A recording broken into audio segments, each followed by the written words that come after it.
When my babies were going through their exploration stage, I had so much to worry about. Falling over, bumping heads. What did she just put in her mouth? The list was endless. But when they were in Pampers Swaddlers, I knew I never had to worry about a leaky diaper. Swaddlers are great for both baby and mommy. They keep your baby's skin healthy and dry with Pampers Breathe-Free Liner, which wicks away wetness, allowing your baby's skin to breathe.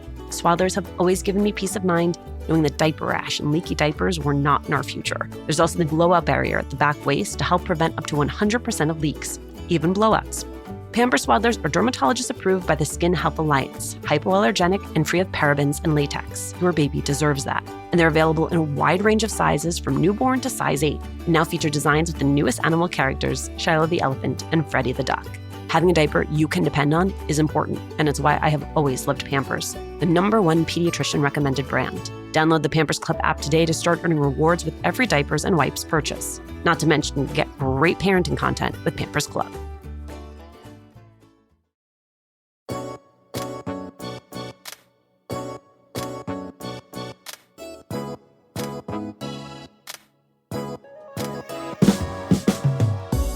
If you, like me, have watched Dr. Mariel Buqué's Instagram videos about family or trauma or cycle breaking and wished you could capture all of her knowledge and counsel in a single place, you are in luck. Her new book, Break the Cycle, A Guide to Healing Intergenerational Trauma, is deeply grounded in her work. Dr. Buqué is, of course, a Columbia University-trained and trauma-informed psychologist, and in her own lived experience. In Break the Cycle, she's giving language to some terms you may have heard a lot: intergenerational trauma, trauma responses, and some you've heard about a lot less: an intergenerational higher self and a generational legacy, all of it, to set the stakes for why cycle breaking matters, not just for each of us as individuals, but as siblings, as parents, as role models, as legacy builders.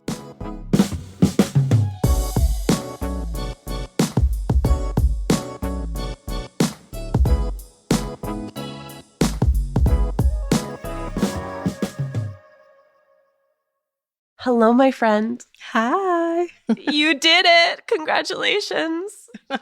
Thank you. Oh, so good to be here in this author world. It's so good to have your book in this world, Break the Cycle. I'm so excited. I ordinarily don't start these conversations this way, but in this case, I think it's just really important that we set some terms and that we make sure that we're all talking and thinking about this the same way, especially since the words intergenerational trauma are actually in the title of your book. It's a word that gets used a lot.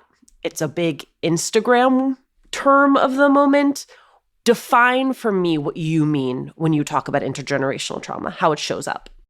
Intergenerational trauma is the only trauma that is handed down our family line.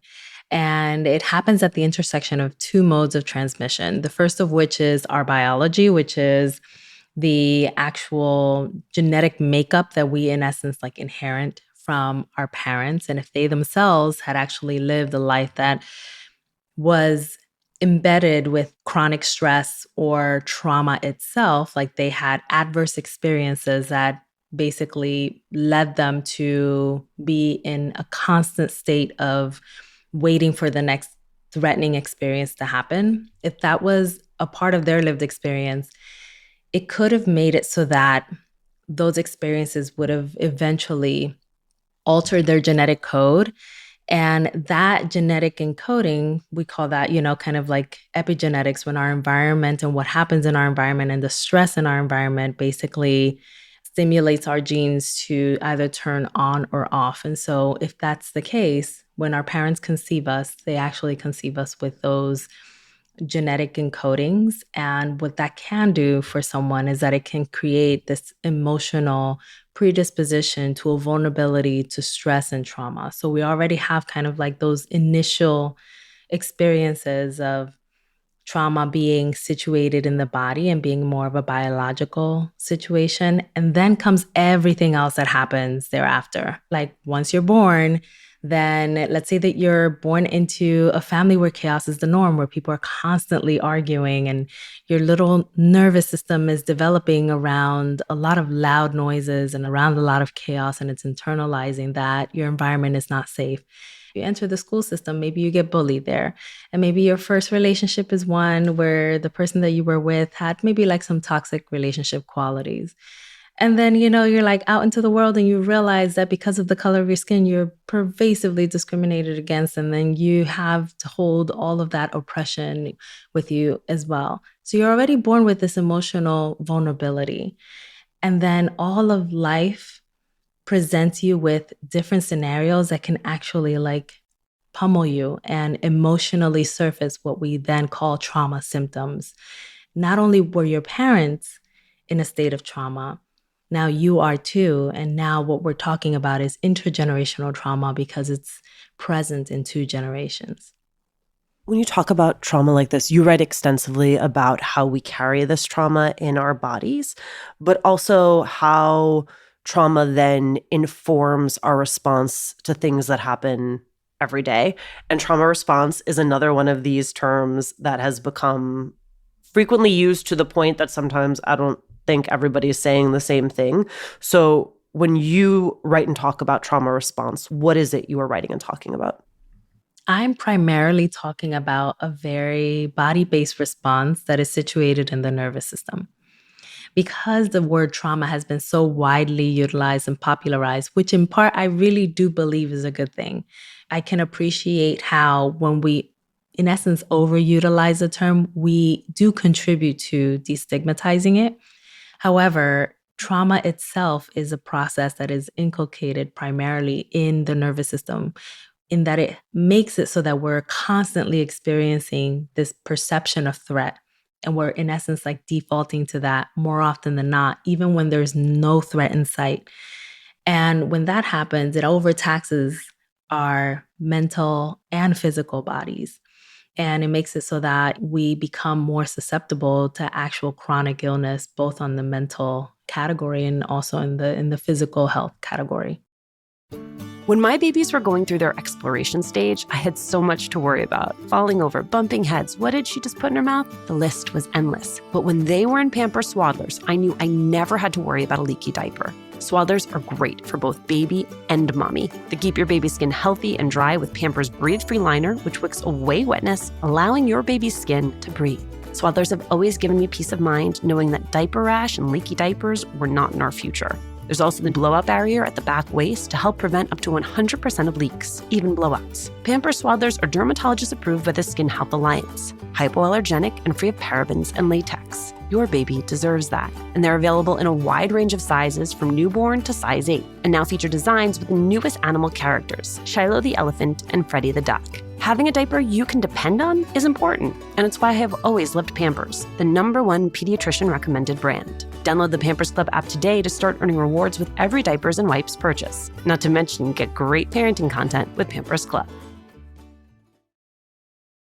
There's so much more we could talk about as it relates to trauma. You write about it so beautifully in Break the Cycle that I'm actually just going to allow for it to live there. You give us so many different writing prompts and tools for identifying our own trauma, identifying intergenerational trauma, which I thought was just so generous given the number of people who would like to have access to a professional of your variety and might not. But I want to talk about what I think is really the linchpin of this book, which is the idea of being a cycle breaker. And I have a lot of questions around that, specifically when you know you are ready to break a cycle that has been decades in the making. What's the tell? Sometimes it's like people just combust. Sometimes it's like you just feel like a volcano. You're like, I'm gonna like erupt if I don't like really kind of get this out. And sometimes you do erupt, and then like the remnants of it, the ashes is where you start to build your life back up from there. Very often, cycle breakers are able to see that their life has been marked by suffering. And when they start looking back and say, oh, wait, like, I've been in these relationships where I've been like this perpetual people pleaser and always self-suppressing, always very sacrificial, never really like honoring myself and giving myself some level of worth. Would you look at that? My mother carried those same dynamics in her relationships as well. That seems like it was something that was modeled in my home. I learned subconsciously, integrated into my own personality and into my own ways of being in relationship with other people. And here I am, a few decades later, like actually recognizing that there was a pattern. And wow, I got a little curious and I asked my mother about grandma's relationship history. And would you look at that same history? And so we start mapping back the experiences that have actually transcended generations and been modeled forward. And many cycle breakers, what they determine in those moments is that they, one, want the cycle to end with them. And two, many cycle breakers also are thinking not just about themselves, but about all of the individuals in their family and in their community that could be impacted by their breaking cycles. And so it becomes this very multi-generational quest toward creating, abundance legacies that can have an impact on both the generations past and generations future. This is as much a handbook as it is a narrative of what this looks like. But one of the most powerful tools I actually think you give is more conceptual, which is the idea that in as much as we talk about intergenerational trauma, there's also this idea of an intergenerational higher self, a sort of foil to that trauma. That it's like, yes, there is pain that is carried through generations. There also is something bigger and greater that calls us. How do you begin to identify what that higher self is? What did that higher self look like for you? Would you believe that she looked a lot like who I am today? And that makes me so happy. I imagined her in 2007, and she was actually someone who was surrounded by books, just really being so proud of just her nerdy self and just like feeling a lot of peace and a lot of love around her. And a lot of those things are true in my life. Like life is not perfect for anyone, but I feel like the intergenerational higher self that I had imagined is very aligned with who I am today. And so, for all of us, I think there's going to be a version of that. But the intergenerational higher self is a little bit different than the concept of the higher self, which I think has been more popularized in society, because the intergenerational higher self I'm in essence introducing into this text. And it is a layered higher self. It's like, yes, our wisest self that is almost kind of like a future self that has a lot of the wisdom that perhaps we don't hold right now. And in addition to that, there is a layer of the wisdom and the strength and the perseveration through life and like all the things that, other people in your life, particularly individuals that are now considered ancestors, left you with. The beautiful thing about the higher self is that very often people are approaching an intergenerational higher self saying, how am I going to where do I even begin? And the easiest thing to do in order to actually connect with any part of our higher self is to really be still. In this world, we're actually not taught how to be with silence. My nephew the other day, he came to my home. I just moved. And he said, he calls me Nina. He said, Nina, for madrina, but Nina, it's really quiet in your home. I'm a little concerned for you. Are you going to be okay? And I said, absolutely. Like in the quiet moments, that's when I can sit and meditate and really be with my thoughts and connect to like other parts of me. It's really healthy practice. And then a few days later, we actually practiced it together. He's 16. And this was a moment in which I could not only connect to my intergenerational higher self, but do it with somebody who I deeply love and in an intergenerational way, because it's two generations connecting within the same practice. But yeah, whenever we sit with silence, whenever we think about what our dreams are trying to tell us, whenever we meditate, like those are moments when we can actually connect to deeper, wiser parts of us that wouldn't be accessible with the loudness of life that we're surrounded by. When you're talking about something as big as intergenerational trauma, I'm going to write an entire book about it. I imagine that one of the initial challenges is figuring out how you're going to take the reader on that journey. How did you decide to structure the book to take the reader with you through that journey? The book definitely needed to be, as I said that it would be a healing guide, right? So it's for anybody who's walking the journey or anybody who's a healer and helping someone to walk it. I wanted it to almost kind of emulate the work that I do in my therapy sessions with clients so that people can feel like it was a very comprehensive but tangible and accessible tool. But I start off with first acknowledging the cycle breaker because that's important. Very often we just want to get into, okay, let's dig into the family tree and like let's get all the secrets out. And that can be actually pretty re-traumatizing whenever we're doing that without actually doing the grounding work and saying, let's hold off a little bit. Let's just talk about resilience. Let's build your resilience. Let's get your nervous system feeling a little bit more settled. And then let's start building out your family tree. Let's go through your intergenerational ACEs so that we can know all of the different layers of adversity that have happened in your family and in your community. And then let's integrate. Then let's go through the process of how do we build a legacy from what we now know? How do we disrupt the patterns that are not serving the legacy? And how do we also like pass on those tools into the next generation so that they can also have a healthier life and live the legacy that we've created? You use the word legacy, and I want to make sure that we talk about it. For some people, legacy is wealth. For some people, legacy is community change. How do you see legacy both in the big picture sense, but then also for you? Like, what is the legacy you are working to build? The person that I have influence over is my nephew. And the legacy that I desire to leave for him is pretty like, there's a lot of things, like I wish so much. I think that whenever we have children in our lives, like there's so much that we wish that they could experience that we didn't get to experience, or things that we hope to shield and protect them from. But more than anything, I want him to always feel like there is a place for him on this earth. I think that one of the experiences of being a first gen Latina, like in this nation especially, is that there's this experience that seeps into your mind and like finds a home there of not belonging. And it's, as I mentioned in the book, it's the intergenerational lie of being perpetually cast out for generations out of spaces that didn't invite us in. And then the idea that we don't belong in those spaces because of that transaction.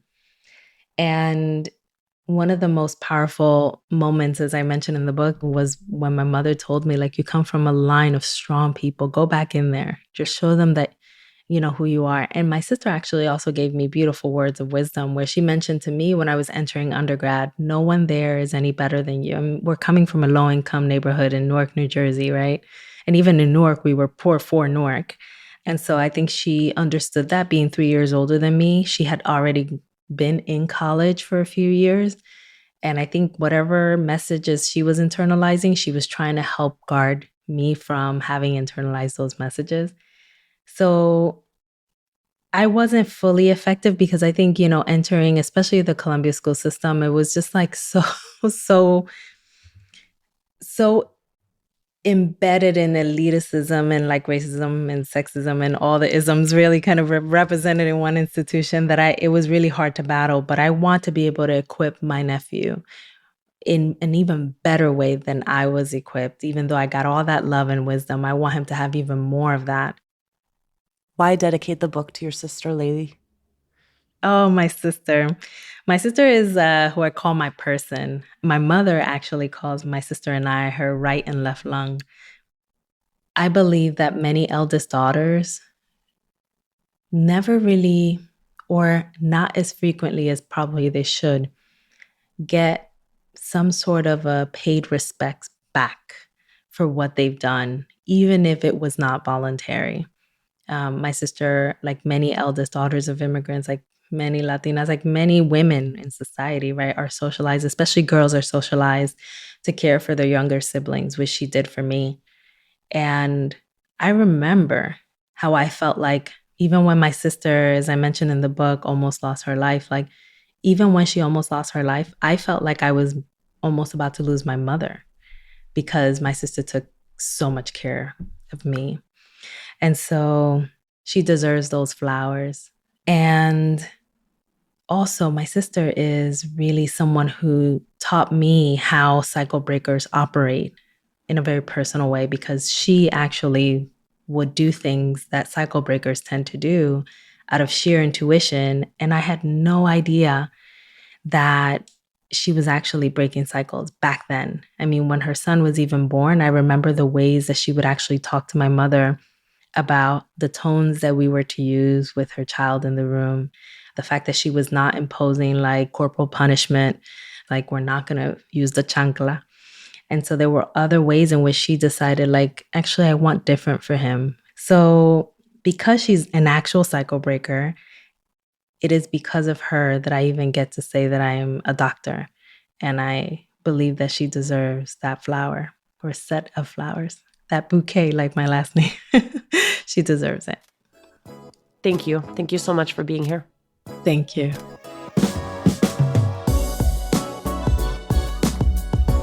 Thanks for listening. Latina to Latina is executive produced and owned by Juleka Lantigua and me, Alicia Menendez. Paulina Velasco is our producer. Cochin Tashiro is our lead producer.